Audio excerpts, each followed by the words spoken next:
Pessoal, eu fico muito feliz de ver vocês aqui nessa noite, animados, entusiasmados, porque eu quero confessar uma coisa. Às vezes dá muito medo do que está acontecendo hoje para assediar a juventude e tirar a juventude dos caminhos do bem. Se eu pudesse expressar o meu desejo, a minha vontade é que Jesus regresse a esse mundo antes do final desse ano. Porém, se o Senhor demorar mais alguns anos para voltar, olhando para vocês eu fico feliz porque a gente tem para quem passar o cajado para continuar a pregação do Evangelho. Glória a Deus por isso. E enaltecendo a palavra de Deus, eu queria pregar para vocês hoje sobre a Bíblia como instrumento de comunicação com Deus, de comunicação com o nosso Criador. E nesse momento eu quero falar com vocês como conhecer a Deus a partir das Escrituras, através da palavra. Mas já que eu falei dos problemas que hoje assediam a juventude, como o mundo hoje está tendo cada vez mais um distanciamento das coisas de Deus, eu quero que vocês prestem atenção no início desse sermão, num vídeo. Um vídeo gravado na Alemanha. Está em alemão, mas estará legendado. E você de casa pode participar também, pode assistir com atenção. Vejam que ironia. A Alemanha, que nos deu a Reforma Protestante em 1517. A Alemanha, que produziu tantos tratados teológicos, que tem as maiores faculdades de teologia do mundo. Como a Alemanha hoje não conhece mais a palavra de Deus. Vejam uma entrevista que foi feita no Natal, junto com vários alemães em Berlim. Preste atenção nessa matéria. Warum feiern wir eigentlich Weihnachten? Rückt immer näher, der heilige Abend. 11 Tage noch bis Weihnachten. Die einen im Stress, die anderen genießen. Leckeren Glühwein und die vielen schönen Lichter. Da können schon mal ein paar Erinnerungslücken auftreten. Irgendwie soll es jedenfalls was zu feiern geben. Doch stopp, was soll das Ganze eigentlich? Und warum feiern wir nochmal? Das weiß ich auch nicht. Sowas geschichtlich bin ich raus, kann ich nicht sagen. Ja, Jesus wurde geboren von der, wie war das, Maria? Oder war das Eva Maria? Ich weiß gar nicht mehr, wer ist denn die Mama von ihm? Die drei heiligen Könige haben ihn auf jeden Fall gebracht, Leute, ne, wie ihr das hier seht. Und, ja. Wie bitte? Die haben ihn gebracht natürlich. Why? I don't know, just for party, food, eat, like celebration. Weil das dazugehört. Einmal im Jahr. Und dann der Weihnachtsmann kommt. Danke.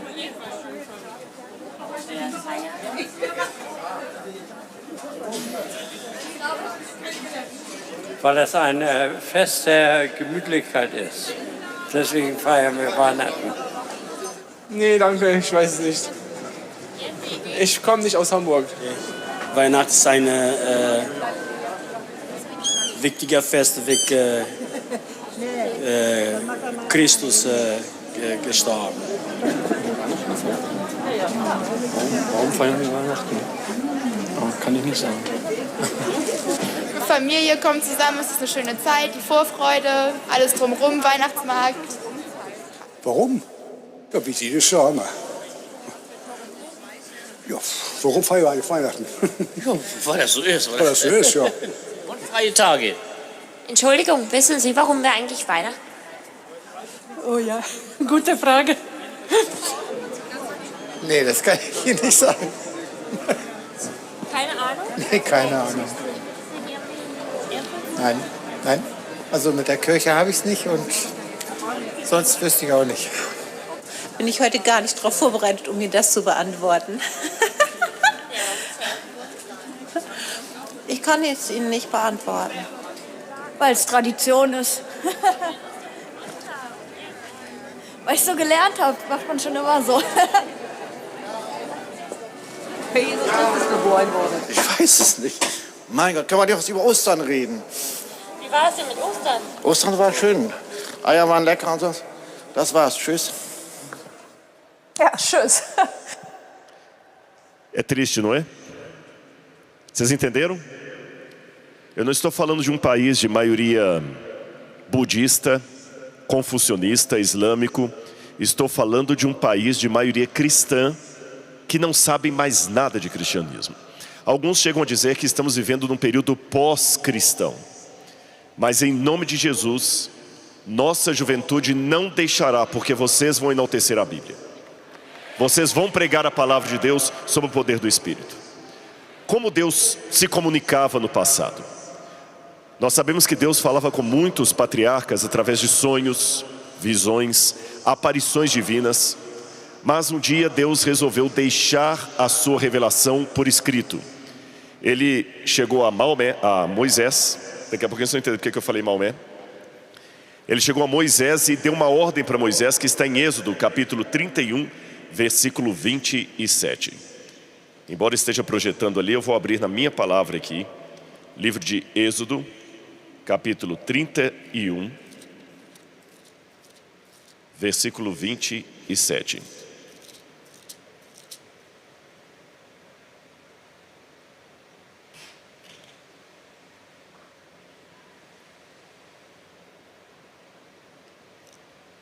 Estou achando que a passagem está errada. Vou citar como está aqui. Não está?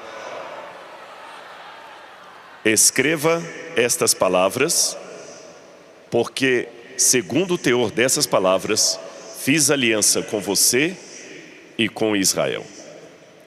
Deus deu essa ordem para Moisés para que ele escrevesse a palavra dele. Depois vocês confiram o texto correto aí para mim. Deus ordenou a Moisés a escrever. E agora eu vou contar um segredo arqueológico para vocês. Deixem-me fazer uma pergunta, eu quero que vocês respondam em coro. Em que universidade Moisés se formou? De qual país? Responderam, qual? Egito. Então Moisés sabia ler e escrever muito bem em que língua? Língua faraônica. Moisés saberia escrever usando hieróglifos como esses complicados aí. Quando Deus apareceu para Moisés lá no deserto e deu a ordem, escreva tudo o que eu mandar para você, era mais prático que Moisés escrevesse em língua faraônica, concordam comigo? Mas Deus falou, não, você não vai escrever na língua dos faraós, você vai escrever na escrita dos faraós, você vai escrever nem na língua dos faraós, nem na escrita dos faraós, mas numa escrita rudimentar que está surgindo agora aqui no deserto. Por volta de 1800 a.C., 400 anos antes de Moisés, apareceu no deserto do Sinai um tipo de escrita rudimentar de pessoas simples que trabalhavam em minas e que não tinham condições intelectuais de escrever de maneira tão bonita e tão sofisticada como os egípcios. Essa escrita, ela não era em forma de desenhos complicados, mas ela era em forma de letras. Aqui nós temos o lugar de Sarabit Hadim, onde essa escrita foi encontrada. E eles escreviam de maneira muito simplória, usando apenas sons. Eu vou mostrar para vocês aqui como era essa escrita bem simplória que eles utilizavam. Enquanto os egípcios desenhavam o boi de maneira toda sofisticada, esse pessoal fazia o boi mais infantil. Vocês estão vendo ali, olha? Faziam o boi, depois fizeram o boi mais simples ainda, depois transformaram o boi num triângulo deitado com as orelhinhas. Esse boi virou a letra Aleph. E o som dessa letra é que eles imaginavam o boi fazendo um som de ó. Essa letra virou o alfa e virou a letra A. Na época que Moisés estava no deserto, quem escrevia assim eram pessoas não totalmente letradas, pessoas simples, que não sabiam escrever como a sofisticada escrita dos egípcios ou dos sumerianos. Então Moisés, obedecendo a ordem de Deus, escreveu o Gênesis nessa língua alfabética simplificada. E qual foi a vantagem disso? Eu vou mostrar para vocês.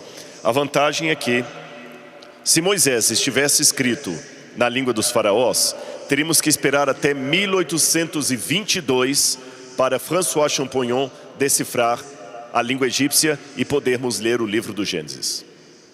Somente em 1822 a língua dos faraós foi decifrada. Somente em 1846 a escrita cuneiforme foi decifrada por Rawlinson, o outro sujeito que está ali. Em outras palavras, se Moisés houvesse escrito Gênesis na língua sofisticada, na escrita sofisticada dos egípcios ou dos sumérios, dos mesopotâmios, teríamos que esperar até o século XIX para poder ler o que Moisés escreveu. Mas como ele escreveu na língua rudimentar dos trabalhadores do deserto, essa forma de escrita nunca perdeu a sua forma de ser lida. E assim a Bíblia foi preservada. Deus é maravilhoso. A maneira como Deus trabalha é fantástica. Como diz Marcos capítulo 13, verso 31, passará o céu e a terra, porém as minhas palavras não passarão. Outro texto bíblico que corrobora com isso e que nós podemos ler também é o texto de 1 Pedro capítulo 1, 24 a 25. Porque toda a humanidade é como a erva do campo, e toda a glória é como a flor da erva. A erva seca e a flor cai, mas a palavra do Senhor permanece para sempre. Esta palavra é o evangelho que foi anunciado a vocês. Há 2000 anos isso foi escrito e nós continuamos aqui anunciando para vocês a mensagem do evangelho e pregando, e pregando, e pregando até que ele venha com poder e grande glória para nos levar ao céu. Não é à toa que um teólogo chamado Theodor Beza, do século XVI, disse que a Bíblia é uma bigorna que quebrou muitos martelos. Isso é fantástico. Tem um outro autor, um teólogo chamado Hans Balthasar. Ele sugeriu, e claramente não sem provas históricas, que os primeiros cristãos eram considerados perigosos para o Império Romano, que estava nas últimas sem perceber. E portanto os cristãos foram perseguidos, pois desde o início o cristianismo foi visto como uma revolução total e altamente perigosa. Agora hoje o cristianismo está novamente sendo questionado. A geração na qual vocês vivem está de novo querendo acabar com a Bíblia como aconteceu no passado. Vou dar só um exemplo para vocês do que está nesse momento se passando em vários países do mundo e também no Brasil. Vejam mais esse vídeo aqui. Jovens universitários destruindo a Bíblia em público, blasfemando contra a Bíblia, queimando a Bíblia. Vejam. Eu gostaria que esse vídeo que eu estou mostrando fosse uma coisa incomum, que só aconteceu uma vez e nada mais. Porém, infelizmente, professores com ideologias perigosas estão tentando fazer a cabeça dos alunos nas universidades. Até pregadores estão tentando desfazer aquilo que você aprendeu na sua infância. Eu quero dizer uma coisa para vocês aqui, do fundo do meu coração. Os irmãos que vieram de países hispanos, como Argentina, Bolívia, Paraguai, Uruguai, Peru, Chile, Equador, talvez não acompanhem muito os canais do Brasil. Eu tenho tido a oportunidade de sempre falar em lugares seculares, podcasts, programas de TV. Mas deixe-me falar uma coisa em público para vocês. Sabe o que eu prego nesses lugares que eu vou? Aquela fé que a sua avó acredita, que o seu avô acredita, que seu pai acredita e que alguns pregadores moderninhos estão falando para você esquecer que isso é coisa ultrapassada. É aquele evangelho raiz, antigo, que eu estou pregando. E eles querem ouvir. Não é modismo teológico. Não é modinha. É a palavra de Deus raiz. Não tenha vergonha da Bíblia, nem procure pregadores que estão trocando a Bíblia por filosofias baratas e incentivando você a esquecer a geração passada porque eles são ultrapassados. Não acreditem nisso.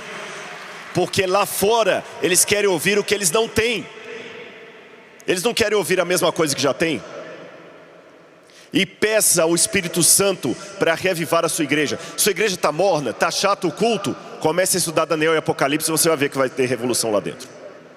Estuda Daniel e Apocalipse e a sua igreja vai animar. Não precisa nem ter uma banda muito estruturada. Nada contra a música. Mas o reavivamento vai vir pelo estudo da palavra. Não é por inovação. Não é por uma coisa cada vez mais pirotécnica. É pelo estudo da oração, oração e jejum. E desejo que Jesus volte. Esse livro, a Bíblia, pode ser rasgada por aqueles adolescentes. Mas isso já aconteceu no passado. Eu contei pelo menos 30 decretos que tentaram proibir a Bíblia de ser lida no todo ou em parte. Vou contar apenas uma ironia para vocês. Eu por muito tempo duvidei de uma história contada de Voltaire. Que Voltaire, o grande pensador deísta, dizia que a Bíblia era um livro ultrapassado. E curiosamente a casa de Voltaire se tornou um depósito de Bíblias. Eu parei de falar isso por um tempo, porque muitos ateus debochavam disso, falando: Voltaire nunca falou isso, é mentira. A casa de Voltaire na Suíça nunca virou depósito de Bíblias. Até que um dia eu estava achando um artigo acadêmico sobre a vida de Voltaire.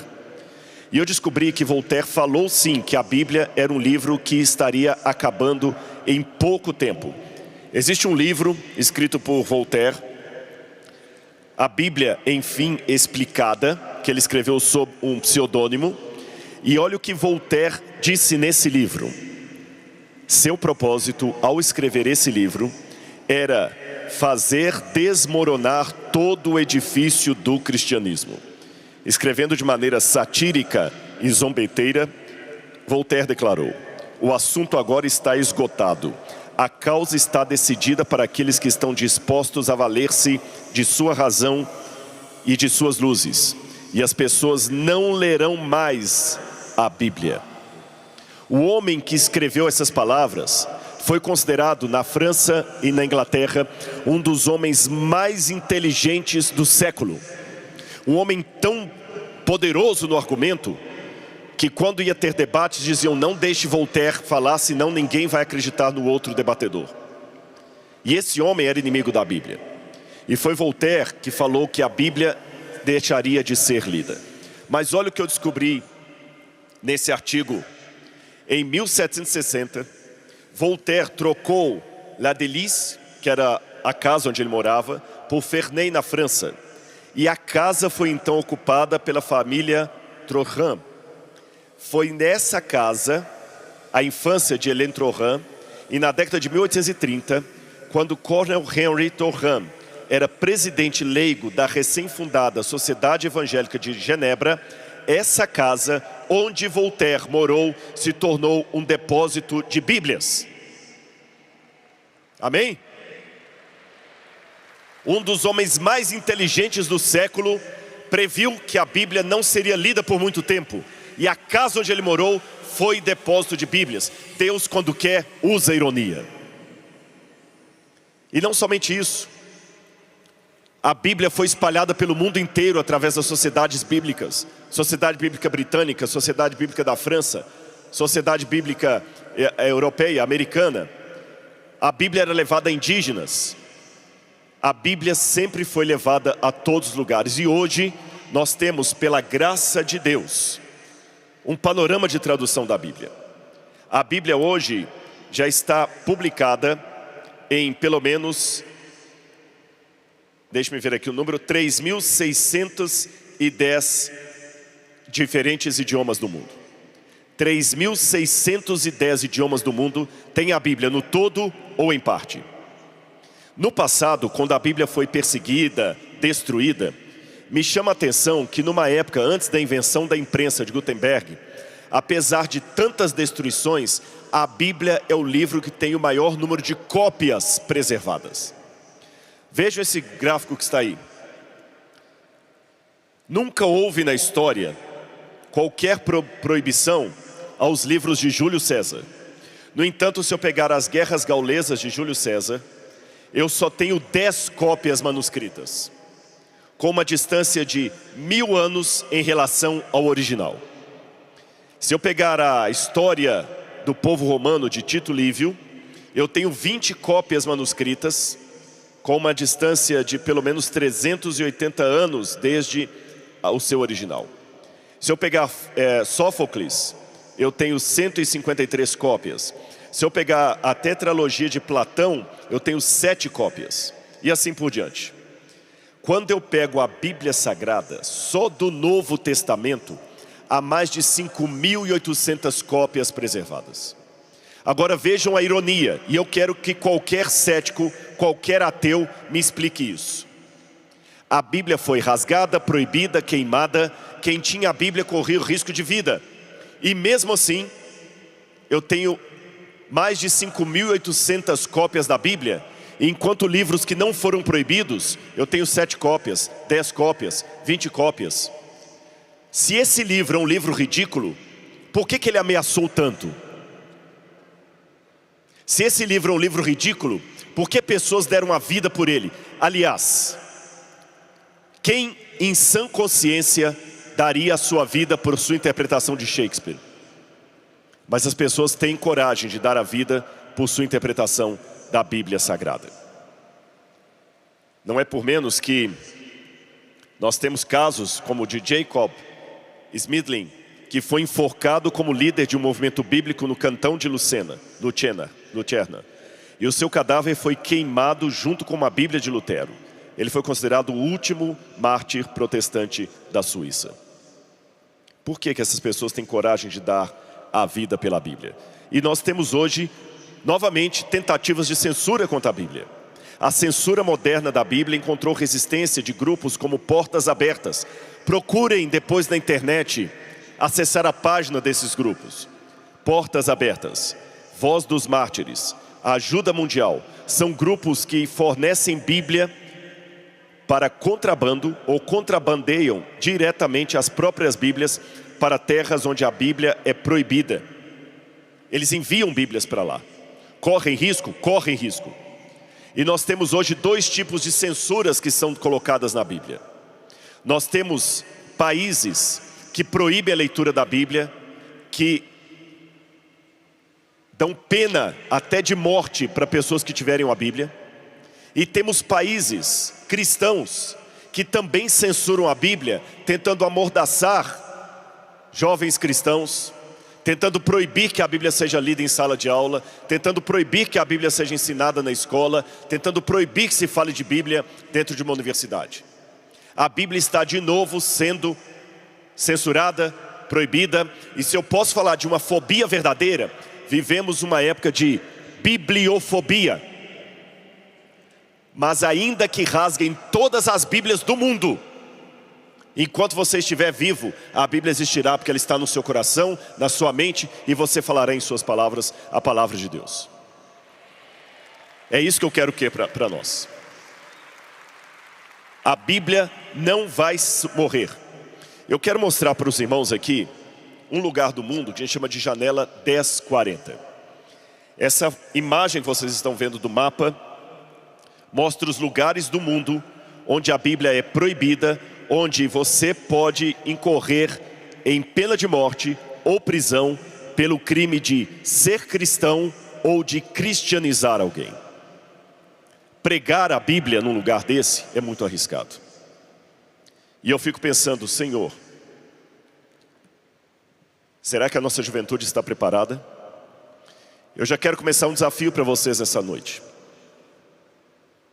Houve um tempo em que a Europa e os Estados Unidos mandaram missionários para a América Latina.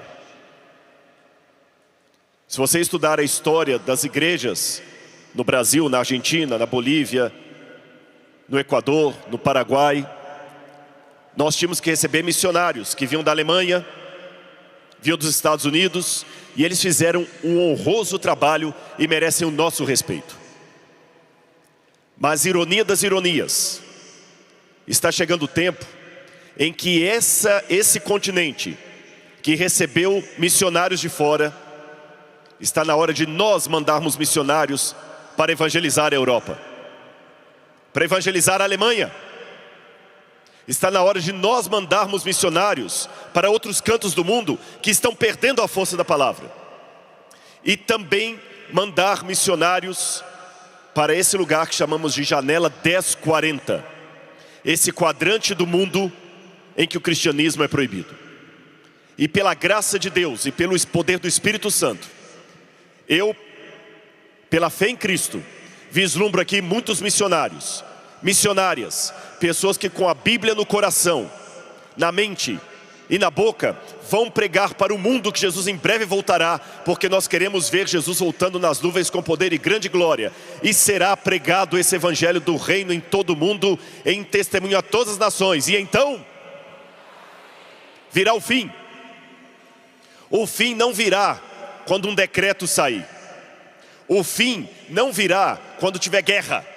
O fim não virá quando tiver terremoto. Jesus, quando falou de terremotos, guerras, sofrimentos, ele falou: isto é apenas o princípio das dores. Não assustem, ainda não é o fim. Mas quando ele disse, será pregado o evangelho do reino em todo o mundo, ele disse, então virá o fim. E eu quero, meus irmãos, em nome de Jesus, que esse congresso que estamos tendo aqui seja apenas um ensaio para o grande congresso do Maranata, que teremos junto ao rio da vida com Cristo e as pessoas que se converterão pelo testemunho que dermos a elas. Amém? Glória a Deus por sua vida. Um testemunho pessoal para vocês do poder da palavra. E você que está assistindo de casa, eu tenho também um apelo especial para você. A primeira pergunta é: por que você não está aqui? Ainda há arquibancadas vazias. Há milhares de jovens aqui. Mas ainda há espaço, quem sabe, para você ocupar no próximo congresso. Não enterre o seu talento. Você que está me ouvindo de casa agora, em qualquer lugar do Brasil ou do mundo, em nome de Jesus, eu desafio que no próximo congresso você saia da sua zona de conforto e venha para cá, se preparar para pregar ao mundo que Jesus em breve voltará, que Ele morreu na cruz do Calvário, ressuscitou e está intercedendo diante do Pai por nós. E se sabe onde a palavra pode chegar? Eu me perguntava, Senhor, mas como é que vamos ganhar o mundo? Deus vai fazer a obra. Eu nunca podia imaginar que de um outro lado do mundo, na janela 1040, num dos países que compõem essa parte aqui, um jovem que nasceu numa região de maioria não cristã, que nasceu numa tradição não cristã, um dia ele resolveu estudar português. E por conta própria... Tá, meninas. Conheceu um dia um cristão. E conversando com ele, ele falou que o que mais chamou a atenção daquele cristão foi a amabilidade. Que ele não via muitas vezes na cultura a qual ele foi educado. E conversando com aquele cristão, ele conheceu um pastor adventista. E resolveram estudar um livro que até então ele considerava meio proscrito, chamado Bíblia. E nesses estudos, e para reforçar o português, ele começava a buscar na internet vídeos que falavam português. Ele queria ouvir. E ele começou a achar os vídeos de arqueologia e do programa Evidências. E qual foi a minha surpresa? Um dia que eu estava num outro país, dessa região, há vários países ali, e você vai entender porque eu não estou dando nem o nome do rapaz, nem do país.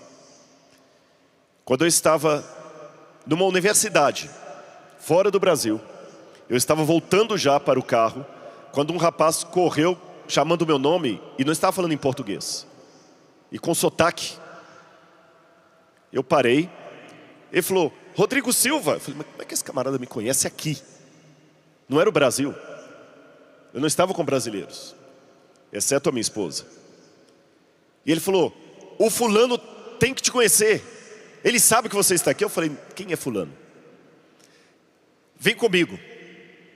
Ele me pegou pela mão e me levou até um refeitório, onde esse rapaz estava trabalhando. Esse rapaz, quando me viu, começou a chorar, me abraçou e falou: olha, nós dois temos um presente para te entregar um tempão, e a gente nunca sabia qual a chance de você um dia aparecer aqui. Eu não acredito. Espera só um minuto. Ele correu, me deu um presente típico do seu país e me deu a bandeira do seu país. Eu tenho essa foto. E depois ele pediu uma coisa: a gente pode tirar uma foto com o seu chapéu? Por que eu estou contando isso para vocês? Ali eu senti a responsabilidade. Não era uma idolatria, não era uma questão de ver artista, não era nada disso. Eu sou um irmão em Cristo Jesus. Mas para ele colocar o meu chapéu, eu me senti como Elias e Eliseu. Joga a sua capa para mim. Eu não levei aquilo para o lado da arrogância e da exaltação, mas da responsabilidade e do agradecimento. Porque eu nunca podia imaginar que enquanto eu estava na TV Novo Tempo gravando um programa, ou da minha casa gravando um vídeo para colocar no meu canal, do outro lado do mundo alguém estava ouvindo para aprender português e aprender da palavra, e hoje está se preparando para pregar o Evangelho no mundo. Foi batizado. Glória a Deus. E ele está assistindo a gente. O caso é real. Conta o nome, Rodrigo. Não posso. Porque nem a família sabe da decisão que ele tomou. E em alguns desses países, se você se tornar cristão, a punição pode ir desde você perder a herança familiar até ser morto por um parente. Por isso que eu tenho que contar a história sem dizer em que país ela aconteceu e nem o nome da pessoa. Mas Deus está trabalhando aqui. Sabiam que tem muitas pessoas que sonham o mesmo padrão de sonho, e quando o missionário chega até ele, ele fala: eu já sonhei com isso aí que você está me falando. Irmãos, Deus está movendo os ventos. Jesus está para voltar. Preste atenção numa coisa. Eu não sou alarmista, não sou sensacionalista, mas preste atenção numa coisa. Se você que está em casa, você que está aqui, estudar Apocalipse 13, você verá que os últimos eventos da história do mundo, tanto da pregação do Evangelho, quanto do anticristo, deverão ser eventos mundiais.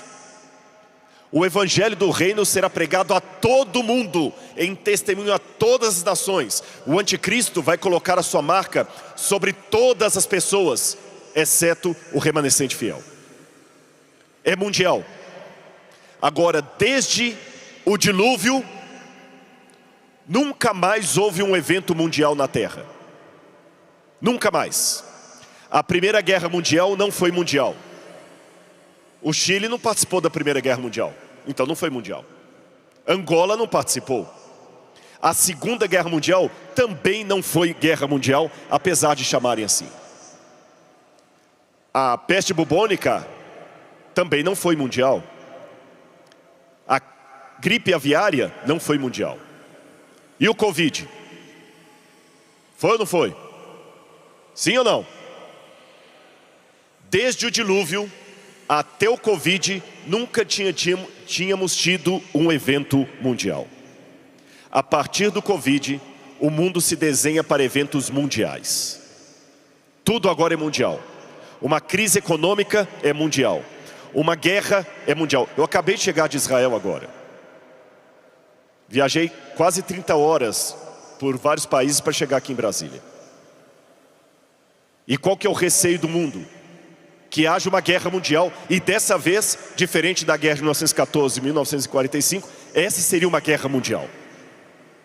Vocês estão vivendo a geração onde a palavra mundial não é apenas um símbolo, é uma literalidade. Agora vivemos uma época que o Evangelho pode ser pregado no mundo inteiro, que eu da minha casa posso pregar para alguém na janela 1040, porque Deus faz chegar lá através da internet. em países onde é proibido. E o Espírito Santo está usando tudo isso, pessoas, vozes, técnicas, TV, rádio, internet, você, para pregar o Evangelho. Eu quero hoje orar por você, para que Deus dê a você o privilégio que Ele tem dado a mim e a outros pregadores. Que alguém amanhã possa encontrar e pedir para tirar uma foto com o seu chapéu. E você vai falar: Senhor, vale a pena. Porque hoje eu estou falando aqui desse palco, mas no passado eu estava sentado aí ouvindo o pastor Alejandro Bullion. Se Deus me tirou da arquibancada e me trouxe aqui, Ele pode fazer isso com qualquer um de vocês. Amém? Glória a Deus. Vamos aplaudir Jesus agora. Vamos falar: Senhor, eis-me aqui, envia-me a mim. Você que está em casa, tome a sua decisão agora em nome de Jesus. Eu quero pedir ao Mateus Rizzo que toque uma música aqui, que eu quero terminar com uma oração e com você em casa. Eu vou pedir licença ao auditório que está aqui, porque eu quero falar com você que está em casa. Depois eu falo com vocês. Presta atenção. Daqui a pouco eu vou falar com vocês que estão aqui, há milhares de jovens, mas nesse momento eu quero falar com quem está em casa. Vou colocar no ponto aqui para que eu não fique muito fora da iluminação. Você. Eu não sei de que lugar do Brasil ou do mundo você está me ouvindo, mas eu sei que o Espírito Santo pode estar em você nesse momento. Deixa Deus falar ao seu coração agora. Eu conclamo você que está afastado do Evangelho, que saiu da igreja, a voltar para os caminhos do Senhor. E eu quero que você deixe nos comentários da rede social que você está assistindo: eu aceito a Jesus como meu Salvador pessoal. Escreve agora, em nome de Jesus. E escreva também: eu quero ser um missionário, eu quero conhecer a Bíblia. Escreva. Tome a sua decisão agora em nome de Jesus. Deixa Ele pegar na sua mão. O apelo que eu faço a você agora foi um apelo que um dia fizeram para mim e eu atendi. E se você ainda não é batizado, procure a igreja, procure conhecer a Bíblia e desça as águas batismais. Aceite a Jesus como seu Salvador pessoal. Ele voltará com poder e grande glória para buscar você. E aquela dor que você está sentindo agora, ela vai desaparecer. Está na hora de ser feliz. Deixa Jesus inundar a sua vida. E eu vou pedir todos os jovens que estão aqui agora para fecharem os olhos e intercederem por você que está me assistindo de casa, que está com essa dúvida aí. Eu quero que agora você entenda que tem 18 mil jovens intercedendo por você. Você não está sozinho. Você e Jesus serão sempre a maioria. Vocês aqui, intercedam por quem está em casa e que não pôde vir. E eu quero orar por você nesse momento. Feche o seu olho. Amado Senhor, em nome de Jesus, eu e milhares de jovens aqui nesse estádio estamos intercedendo diante do Teu altar pelos que estão em casa nos assistindo. Que o Teu poder esteja com eles, Senhor. Que se eles se sentirem fracos, que o Senhor possa pegar na mão deles. Dá, Senhor, a força que em nós mesmos nós não temos. Vá, Senhor, até onde a palavra do pregador não consegue alcançar. Que a Tua palavra viva seja a espada de 2 gumes afiada, que corta medula e ossos. Fala ao nosso coração, Pai. Tira a dor, tira o medo. Aceita, Senhor, esses que estão agora, nesse momento, entregando o seu coração a Ti. Eles Te querem, Senhor. Eles estão aceitando a Jesus como seu Salvador pessoal. Toca na vida deles, Pai. Mostra que o Senhor é Deus e que através da internet o Teu Espírito está chegando até eles. Que possamos ouvir de conversões, de retornos para o teu caminho. Produza missionários, Senhor. Traga trabalhadores para a tua seara. E guarda a tua palavra no nosso coração, Senhor, para que não pequemos contra ti. Em nome de Jesus. Amém, Senhor. Amém.